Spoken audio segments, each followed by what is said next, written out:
Hello everyone, welcome back to mini vlog. 3 ಮಂತ್ಸಲ್ಲಿ 1,00,000 ಸಬ್ಸ್ಕ್ರೈಬರ್ಸ್ನ complete ಮಾಡಬೇಕು ಅಂತ ಅಂದ್ಕೊಂಡಿರೋ ದಿನಗಳಲ್ಲಿ ಇದು ಡೇ 3.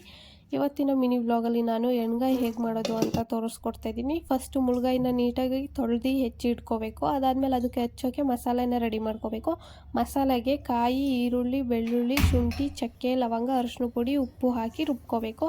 ರುಬ್ಕೊಂಡ್ಮೇಲೆ ತೊಳೆದಿಟ್ಟಿರೋ ಮುಳ್ಗಾಯಿಗೆ ಮಸಾಲೆನ ನೀಟಾಗಿ ಹಚ್ಚಿ 5 ಮಿನಿಟ್ಸ್ ನೆನೆಯೋಕೆ ಬಿಡಬೇಕು. ಅದಾದಮೇಲೆ ಒಂದು ಪ್ಯಾನಲ್ಗೆ ಎಣ್ಣೆ, ಸಾಸಿವೆ, ಕರ್ಬೇವು ಸೊಪ್ಪನ್ನ ಹಾಕಿ ಒಗ್ಗರಣೆ ಮಾಡಿ ಅದಕ್ಕೆ ನಾವು ನೆನೆಸಿಟ್ಟಿರೋ ಮುಳ್ಗಾಯಿನ ಹಾಕಿ ನಮಗೆ ಎಷ್ಟು ನೀರು ಬೇಕೋ ಅಷ್ಟು ಹಾಕಿ ಗಟ್ಟಿ ಎಲ್ಲ ನೋಡಿಕೊಂಡು ಮುಚ್ಚಬೇಕು. 5 ಮಿನಿಟ್ಸ್ಗೆ ಒಂದ್ಸಲಿ ತೆಗ್ದು ನೋಡ್ತಾ ಇರಬೇಕು ಎಷ್ಟು ಬೆಂದಿದೆ ಅಂತ. ಯಾಕೆಂದರೆ ಒಂದೊಂದ್ಸತಿ ಮುಳ್ಗಾಯಿ ಫುಲ್ ಬೇಗ ಬೆಂದೋಗ್ಬಿಡುತ್ತೆ.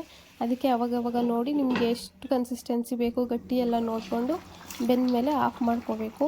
ಇದ್ರ ಜೊತೆ ತಿನ್ನೋಕ್ಕೆ ನೀವು ಚಪಾತಿ ಅಥವಾ ರೊಟ್ಟಿ ಯಾವ್ದು ಬೇಕಾದ್ರೂ ಮಾಡ್ಕೋಬೋದು.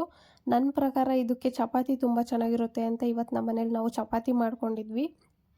ಟೇಸ್ಟ್ ಅಂತೂ ತುಂಬ ಚೆನ್ನಾಗಿತ್ತು. ನೀವು ಒಂದ್ಸಲಿ ಟ್ರೈ ಮಾಡಿ ನನಗೆ ಕಮೆಂಟ್ ಮಾಡಿ ಹೇಗಿತ್ತು ಅಂತ. ಮತ್ತು ನಿನ್ನೆಯಿಂದ ಇವತ್ತಿಗೆ ಕಂಪೇರ್ ಮಾಡಿದ್ರೆ ನನ್ನ ಚಾನಲ್ಗೆ ಹೊಸದಾಗಿ 6 ಮೆಂಬರ್ಸ್ ಸಬ್ಸ್ಕ್ರೈಬರ್ಸ್ ಜಾಯ್ನ್ ಆಗಿದ್ದಾರೆ.